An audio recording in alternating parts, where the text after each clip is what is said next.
mandatory, including Guatemala.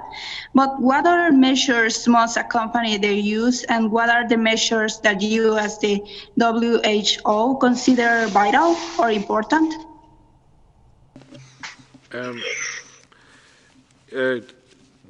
WHO obviously advises the use of medical and N95 respirator masks in a healthcare environment, and I think our guidance is quite clear on that, and we want to see that type of material reserved for use in that environment.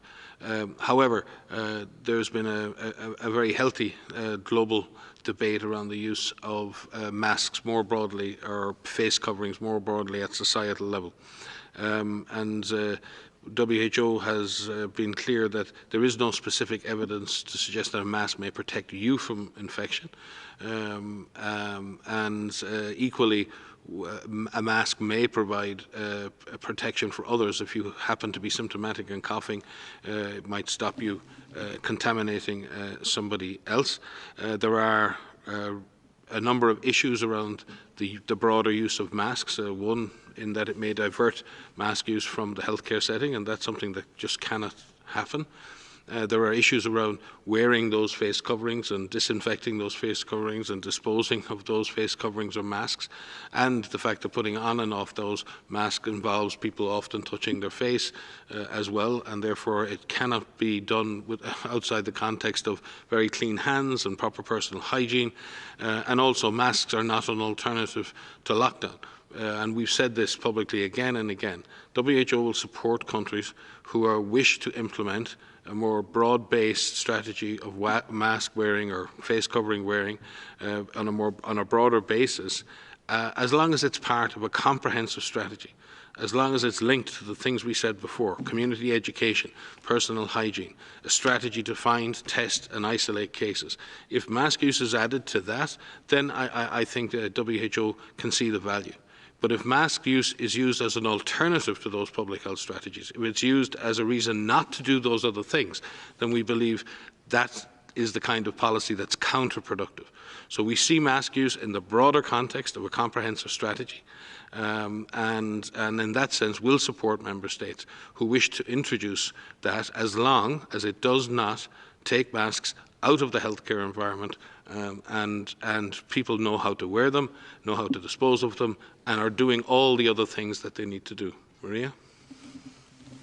Just to add, with the comprehensive strategy that Mike just mentioned, it includes also physical distancing, it includes hand hygiene, it includes respiratory etiquette, it includes staying home if you're unwell, it includes cases being isolated, confirmed cases being isolated, it includes contacts being in quarantine, and it includes following, the directives of the national governments if there are stay-at-home orders in place.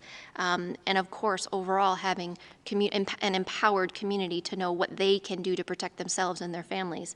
So as Mike has said, it's part of a comprehensive approach. It cannot be used alone. But we support governments in making these decisions. And in our recent updated guidance, we've put some considerations that they may take into account when making these decisions. For example, if physical distancing is not possible in certain communities or certain populations, perhaps the use of a face covering or a non-medical mask may be useful there. And so we, like Mike says, we support these decisions being made, but as part of a comprehensive approach. And if I could just supplement, one of the consequences we really don't want to see happen as lockdowns are eased, there'll be, there is huge pressure on people to go back to work, to go back to school, to participate in daily life. I don't want to be the person at home with a fever and with a job to go to, where I can make a calculation that instead of picking up the phone and phoning my health provider or phoning the public health authorities and asking for a test and a diagnosis, that I think that putting a mask on is an adequate response to that situation. And that is something we really have to be careful about. You may be inadvertently sick, you may not know, but it's something we have to think about very, very carefully. And that's why everything we do in public health or in policy affects something else. So the pressures on people to go back to work are going to be very strong and very appropriate. But we don't want people having to make difficult choices and in some way think that putting a mask on is the same as staying home and reporting the fact that you're sick to authorities. Thank you very much. Let's see if we can take one more question. Stephanie from Reuters. Stephanie, can you hear us? Yes. Please go ahead, Stephanie. Yes. Thank you. Can you hear me? Yes, please go ahead. Okay, thank you.